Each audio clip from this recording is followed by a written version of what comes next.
Good evening. My name is Ken Garrison, retired pastor from the Fellowship Church in Castleberry, Florida, and the director of the Zamok Institute for Biblical Studies. Tonight I want to introduce the idea of what's the main show and what is a side show. I'll explain what I'm talking about as we go. At the Zamok Institute, we look at current events all around the world and consider them in terms of biblical prophecy.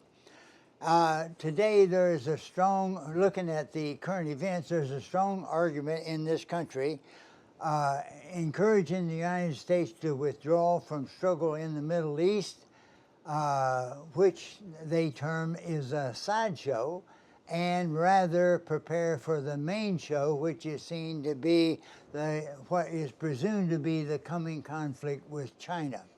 That is seen to most likely to be sparked by China's attack on Taiwan, and we're leading to a real kinetic struggle at that point.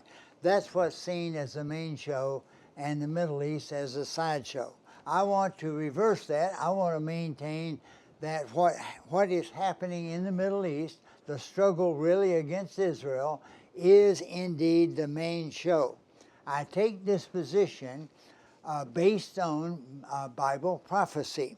Now, one of the most significant events in our modern life, as far as Bible prophecy is concerned, is the gathering of the Jewish people to the land of Israel. Now, the Hebrew prophets, one after one, prophesy this. I can't tell you how many different distinct prophecies, multiple, that promise this regathering of the people of Israel to the land.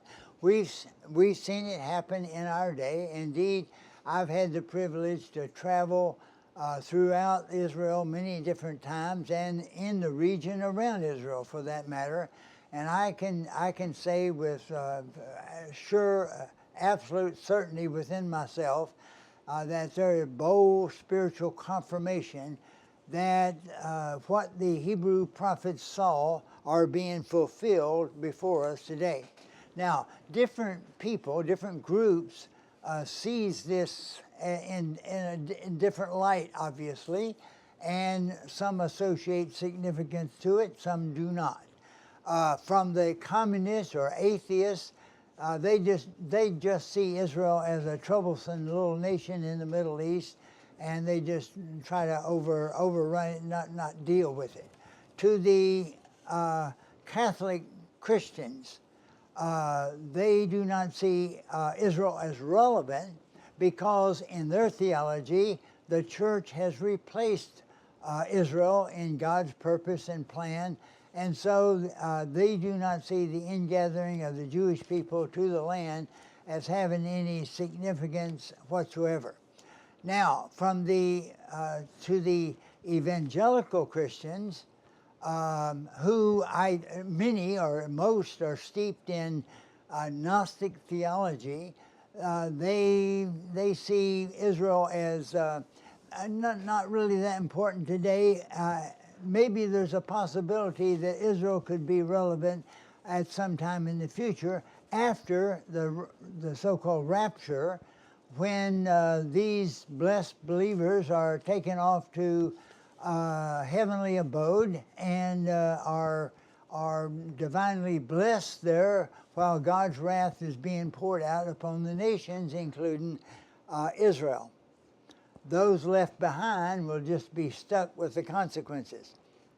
Now, I've looked at atheists, I've looked at Christians, now I'll spend a moment thinking about Muslims. Now, to Muslims, Israel is a much different entity, much more significant. It doesn't matter if they're Sunnis or Shiites, they have the common theology in that sense.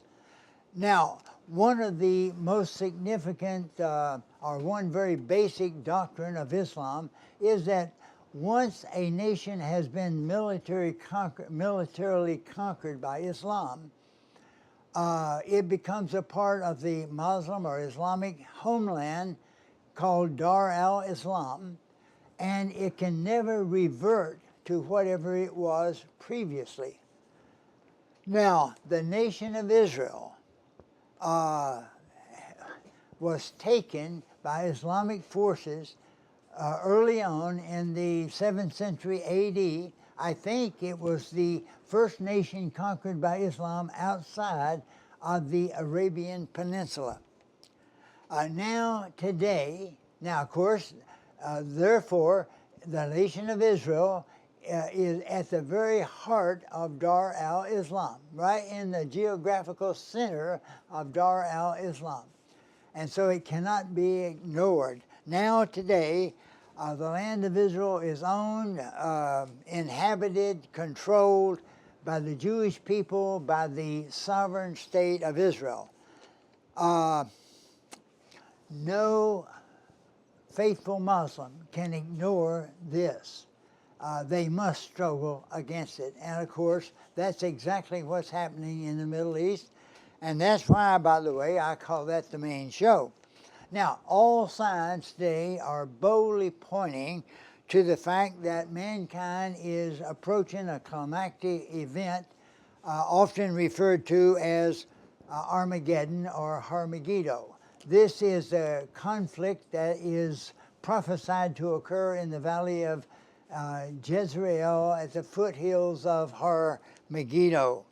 And I believe that this is the main show that we're preparing for. Now, today the struggle of the United States with China and with Islam is, I believe, the sideshow in an effort to determine who is going to lead the armed forces of the global nation, global armed forces against Israel at Har Megiddo. This is the thing that's happening today. This is man's last great effort, combined effort to reject God's authority as manifested through the nation of Israel. Now,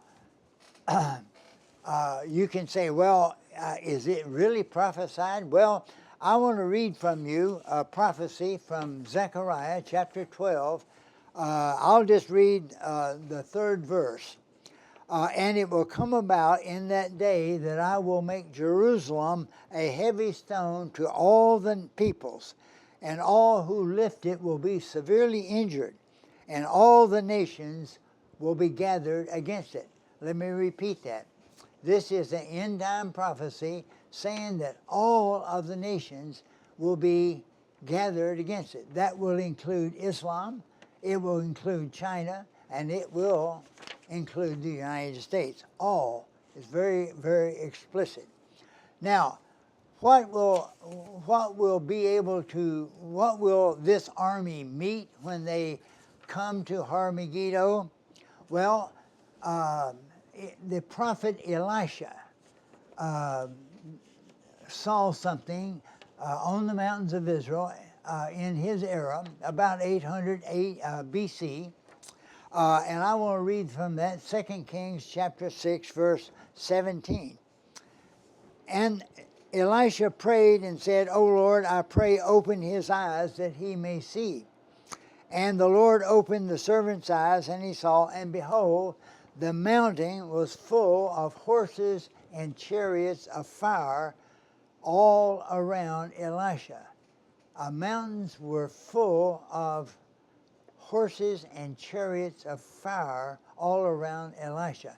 Now you can allow your imagination to go wild trying to imagine just exactly what Elisha saw, but he saw it and he recorded it, and so it's there for us to see and understand and deal with.